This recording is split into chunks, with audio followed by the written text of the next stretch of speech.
Hello नमस्कार दोस्तों, स्वागत है आप सभी का सत्या एक्सीलेंट यूट्यूब चैनल पे। दोस्तों आज की जो हमारी वीडियो होने वाली है 5 नंबर की वीडियो होने वाली है, जो कि वाइंडिंग चैप्टर से आप सभी के लिए क्वेश्चन 8 बजे प्रोवाइड किया जा रहा है।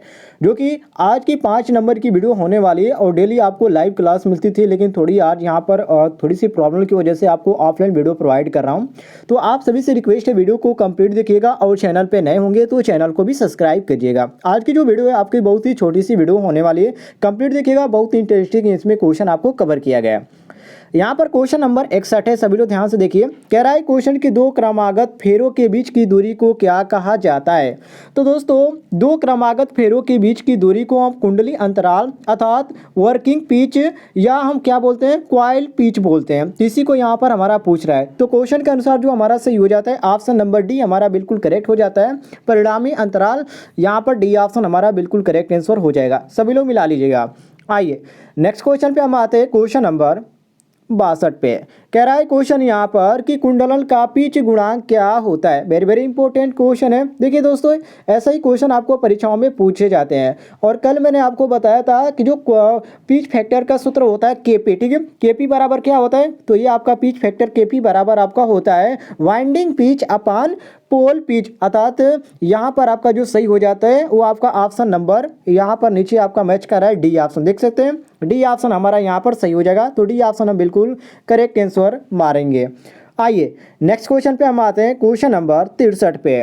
कह रहा है क्वेश्चन यहाँ पर कि एक 4 ध्रुव वाले सिंपलेक्स लैप वाउंड आर्मेचर में समांतर पथों की संख्या खाली स्थान होती है 6 होती है या 8 होती है या 4 होती है या 2 होती है, इसमें से कौन सा ऑप्शन सही है। तो देखिए दोस्तों, ध्रुव अर्थात पोलों की संख्या इसमें 4 दिया गया है। तो सिंपलेक्स के लिए यहाँ पर पूछ रहा है 1 यहाँ पर, ठीक है। तो सिंपलेक्स का आपका 1 होगा, ठीक है। तो लैप वाइंडिंग के लिए समांतर पथों की संख्या एम पी होता है, तो वेव वाइंडिंग के लिए समांतर पथों की संख्या 2m हो जाएगा। तो पी बराबर ध्रुवों की संख्या मतलब एम आपका मल्टीप्लिकेशन हो जाएगा। तो आर्मेचर के समांतर पथों की संख्या आपका ए बराबर एम पी करेंगे, अर्थात ये आपका एम और पी करेंगे तो एम का मान 1 है और पी का मान 4 है। तो इसमें आपका कितना आ जाएगा, 4 आ जाएगा। तो इसमें आपका जो सही हो जाता है ऑप्शन नंबर सी बिल्कुल करेक्ट आंसर हो जाता है। आइए नेक्स्ट क्वेश्चन पे आते हैं, क्वेश्चन नंबर 64 पे। क्वेश्चन नंबर 64 है दोस्तों आप सभी के सामने। कह रहा है क्वेश्चन कि शंट क्षेत्र कुंडली अर्थात फील्ड कॉइल में निम्न धारावान होती है लेकिन बहुत तीव्र चुंबकीय क्षेत्र तैयार होता है, इसका कारण क्या है। अर्थात यहाँ पर रीजन पूछ रहा है कि इसका रीजन क्या है। तो दोस्तों शंट क्षेत्र कुंडलन में फेरों की बड़ी संख्या होने के कारण इसमें क्या होती है, निम्न धारा वन होती है और बहुत ही तीव्र चुंबकीय क्षेत्र तैयार होता है। तो शंट क्षेत्र कुंडली को पतले तारों से अधिक वर्तन द्वारा बनाया जाता है। तो ये आपका क्वेश्चन के अनुसार जो सही हो जाता है ऑप्शन नंबर यहाँ पर बी हमारा बिल्कुल करेक्ट आंसर हो जाता है, ठीक है। बी ऑप्शन हमारा सही हो जाएगा। आइए नेक्स्ट क्वेश्चन पे हम आते हैं, क्वेश्चन नंबर 65 पे। क्वेश्चन नंबर 65 है आप सभी के सामने। कह रहा है क्वेश्चन यहाँ पर कि त्रिकला एसी स्टेटर कुंडलन में प्रति समूह कुंडलियों की संख्या खाली स्थान के बराबर होती है। मतलब कि किसके बराबर होती है, क्वेश्चन पूछने का ये मतलब है। तो दोस्तों त्रिकला एसी स्टेटर जो कुंडलन होती है उसमें प्रति समूह कुंडलियों की संख्या आपकी प्रति कुंडली समूह के कुंडली कि कुल कुंडल जो होती है उसकी संख्या के बराबर होती है। और यदि कॉइल ग्रुप की बात किया जाए, मतलब कॉइल ग्रुप की, तो ये एक मशीन होती है जिसमें आपके वाइंडिंग में एक से अधिक कॉइल्स और श्रेणी क्रम में ये संयोजित होता है। तो ये आपका क्वेश्चन के अनुसार सही हो जाता है। ऑप्शन नंबर डी बिल्कुल करेक्ट आंसर। सभी लोग मिला दीजिएगा, यहाँ पर आपका ऑप्शन नंबर डी हमारा बिल्कुल करेक्ट आंसर हो जाता है। आइए आगे बढ़ते हैं क्वेश्चन नंबर 60 पे। क्वेश्चन नंबर 60 है दोस्तों, यहाँ पर कह रहा है कि वह आंकड़ा जो एक एसी स्टेटर के कुंडलन या पुनः कुंडलन के पहले ज्ञात होना चाहिए क्या कहलाता है। ध्रुवों की संख्या और कला संयोजन या विद्युत डिग्री या शक्ति हानि या कला विस्थापन। तो दोस्तों ये भी आपका इंपॉर्टेंट क्वेश्चन है। देखिए एसी मोटर के स्टेटर पर वाइंडिंग या रिवाइंडिंग करने से पहले पोल्स की जो संख्या होगी और जो फेज कनेक्शन होगा उसको जानना आवश्यक होता है, क्योंकि इसमें क्या होती है, इसमें प्रति पोल टर्न की जो संख्या होती है और जो संकेंद्रित होता है वो और जो वितरित वाइंडिंग होता है उसमें आपका ये निर्धारित होता है। इसलिए यहाँ पर क्वेश्चन के अनुसार हमारा जो सही हो जाता है ऑप्शन नंबर ए बिल्कुल करेक्ट आंसर हो जाता है। सभी लोग मिला लीजिएगा, यहाँ पर ए ऑप्शन बिल्कुल करेक्ट आंसर हो जाएगा। आइए क्वेश्चन नंबर यहाँ पर आ जाते हैं 67 पे। क्वेश्चन नंबर 67 है दोस्तों, यहाँ पर कह रहा है कि वाइंडिंग जिसमें कुल कुंडलन अर्थात कॉइल के दो किनारों के बीच की दूरी फुल पिच वाइंडिंग से कम होती है उसे खाली स्थान कहते हैं। शॉर्ट पिच वाइंडिंग बोलते हैं, या पोल पिच वाइंडिंग बोलते हैं, या फ्रंट पिच वाइंडिंग बोलते हैं, या बैक पिच वाइंडिंग बोलते हैं।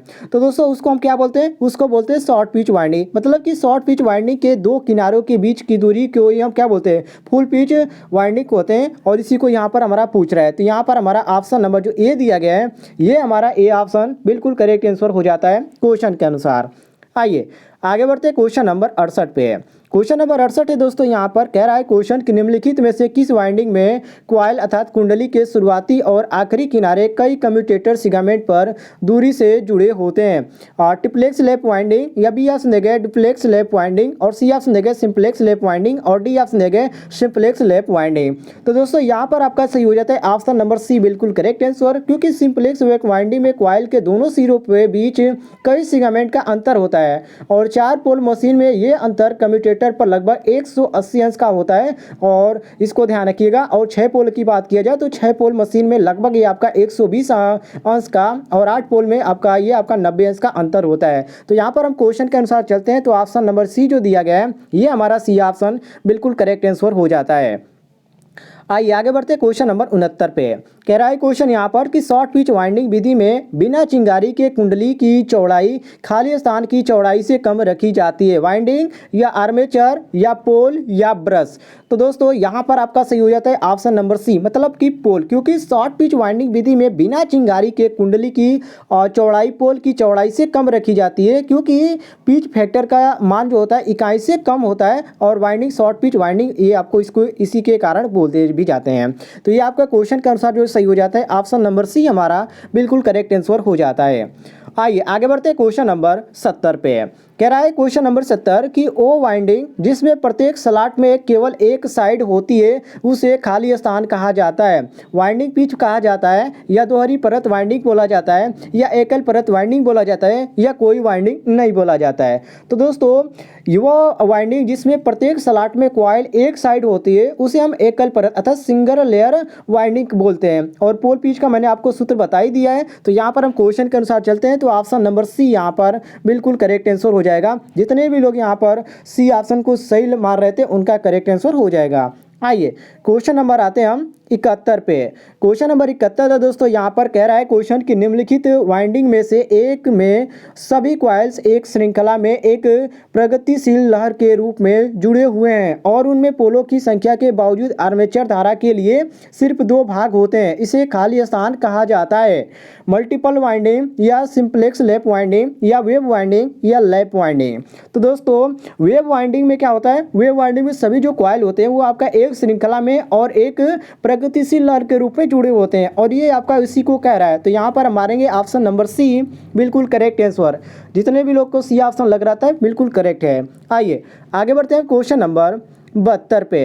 क्वेश्चन नंबर 72 है दोस्तों, आप सभी के सामने कह रहा है क्वेश्चन कि निम्नलिखित में से किस वाइंडिंग में कॉइल ओवरलैप करते हैं और कुंडली रखने के बाद आर्मेचर पीछे की दिशा में घूमता है। ये भी इंपॉर्टेंट क्वेश्चन है। देखिए दोस्तों, लैप वाइंडिंग में कॉइल जो होता है वो आपका ओवरलोड करते हैं, क्योंकि कुंडली रखने के बाद आर्मेचर क्या होता है पीछे की दिशा में घूमता है। और लैप वाइंडिंग का जो प्रयोग होता है अधिक धारा और कम वोल्टेज प्राप्त करने के लिए किया जाता है। और वेव वाइंडिंग की बात किया जाए प्रयोग की, तो इसमें क्या होता है अधिक वोल्टेज और कम धारा प्राप्त करने के लिए किया जाता है। तो यहाँ पर हम क्वेश्चन के अनुसार चलते हैं, तो ऑप्शन नंबर जो यहाँ पर डी दिया गया है, ये हमारा क्वेश्चन 72 का option number D correct answer हो जाता है।